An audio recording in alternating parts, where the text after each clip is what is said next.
La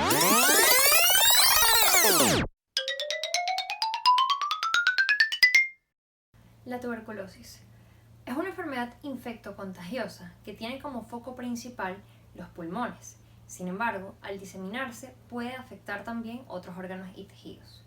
Es causado por Mycobacterium tuberculosis, un microorganismo también llamado bacilo de Koch. Esta enfermedad data de hace más de 500 años, donde era llamada también tisis, consunción, mal del rey, peste o plaga blanca. La palabra tuberculosis proviene de la descripción que daban algunos científicos de las lesiones que pasaban a poseer estos pacientes, en forma de tubérculos o pequeños tumores. Pero no es hasta 1882 cuando Robert Koch aísla y logra cultivar el agente causal, adquiriendo así el nombre de bacilo de Koch. Esto fue un 24 de marzo, por ello actualmente esa fecha se conmemora el Día Mundial de la Tuberculosis. El bacilo de Koch es una micobacteria y la principal característica es que su composición estructural está formada hasta por un 60% de lípidos. Los ácidos grasos son los que predominan en la formación de su pared. Vamos a tener de menor a mayor importancia las proteínas que van a permitir las pruebas a dar positivo o negativo durante el diagnóstico, una pared de peptidoglicano que al igual que las bacterias gram positivas y gram negativas la poseen, pero ella no se clasifica en ninguno de los dos grupos, ya que no adquiere esta tinción. Por ello se conoce como BAR, bacilo ácido alcohol resistente.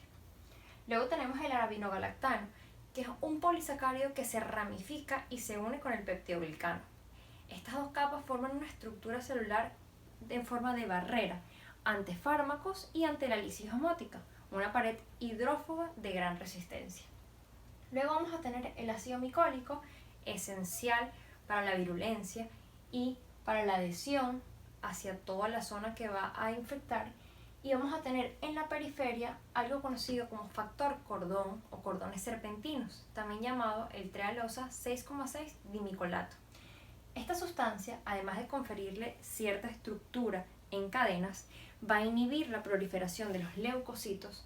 Además, va a tener una capacidad de formar granulomas, que es lo característico de la tuberculosis, y va a inactivar lo que es el proceso de respiración celular de las mitocondrias.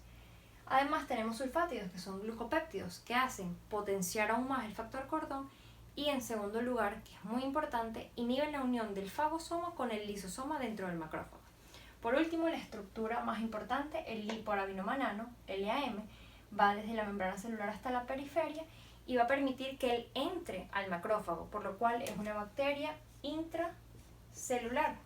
Una vez adentro, permite que éste prolifere y que el macrófago no lo destruya, es decir, inactiva la acción del macrófago de fagocitar. Tenemos que es una bacteria aerobia estricta, por ello su afinidad con los pulmones, es inmóvil, no esporulada, y vamos a tener que entre sus características de tinción y cultivo, la tinción a utilizar es la de Zell-Nielsen, y el cultivo es lento, tiene una reproducción que tarda muchos días, hasta semanas. A usar el medio de cultivo será Lowenstein-Jensen para comprobar su presencia. Tenemos una característica muy importante y va a ser el mecanismo de transmisión. Como hablamos, es una enfermedad que se contagia y va a ser a través de portadores asintomáticos o sintomáticos de tuberculosis a través de las gotas de saliva con bacilos en esas secreciones. Dos cosas importantes va a ser el número. La cantidad de bacilos que esa persona posea va a depender de la virulencia y de la enfermedad que pueda adquirir alguien.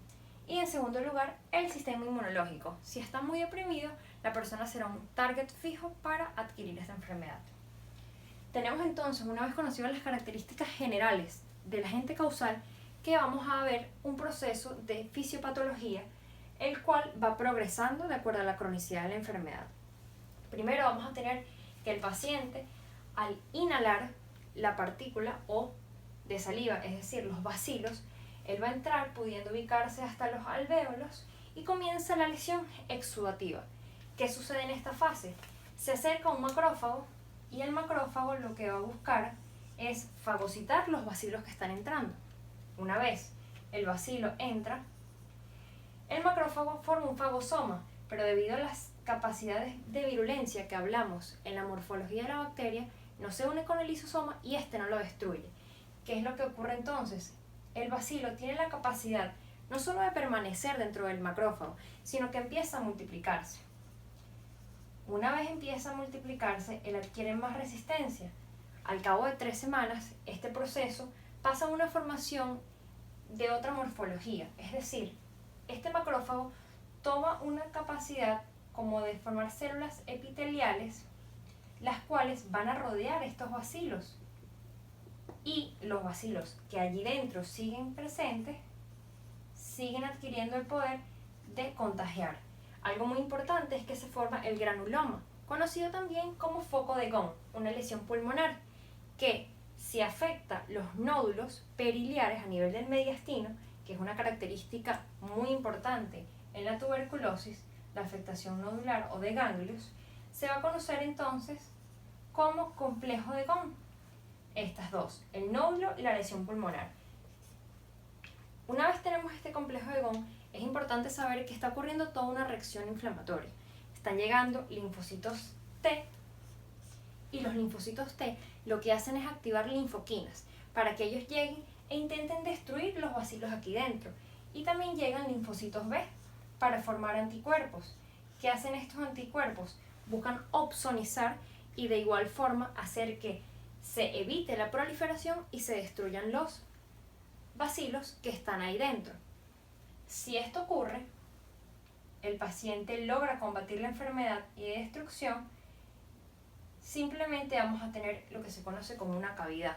Pero normalmente este bacilo, como es tan resistente por sus características morfológicas, vamos a tener que puede permanecer en estado latente y se queda ahí viviendo dentro del paciente. Pueden pasar meses hasta años sin que esa enfermedad muestre algún síntoma, simplemente el paciente tiene las lesiones.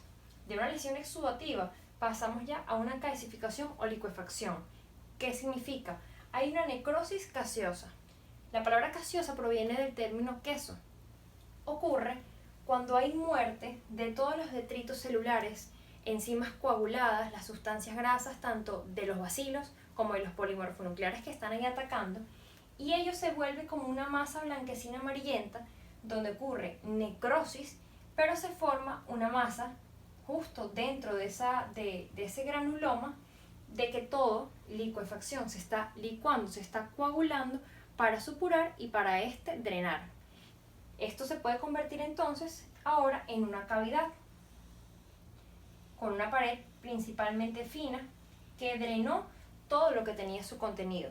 En algunos casos, cuando no puede drenarlo, simplemente a nivel alveolar vamos a imaginar que se va distendiendo poco a poco. Todo esto reduce la elasticidad pulmonar. Una vez pasado el proceso de necrosis gaseosa, luego vendría la cavitación. Vamos a tener que estos nódulos que se han formado y estas lesiones pulmonares pueden calcificarse y puede ocurrir ahí fibrosis por un proceso de cicatrización. Esta es una enfermedad crónica y no permanece en un solo sitio, sino que puede proliferar. Puede haber contagio homolateral o contralateral. Principalmente se habla que la afección es en el lóbulo medio, pero también por ser una bacteria aerobia, busca las zonas con más oxígeno a nivel de los vértices pulmonares.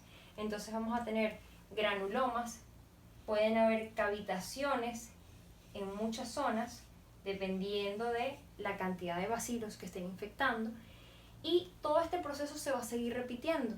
El macrófago fagocita, se forma granuloma, esto drena, hay cavitaciones y pueden ir calcificándose.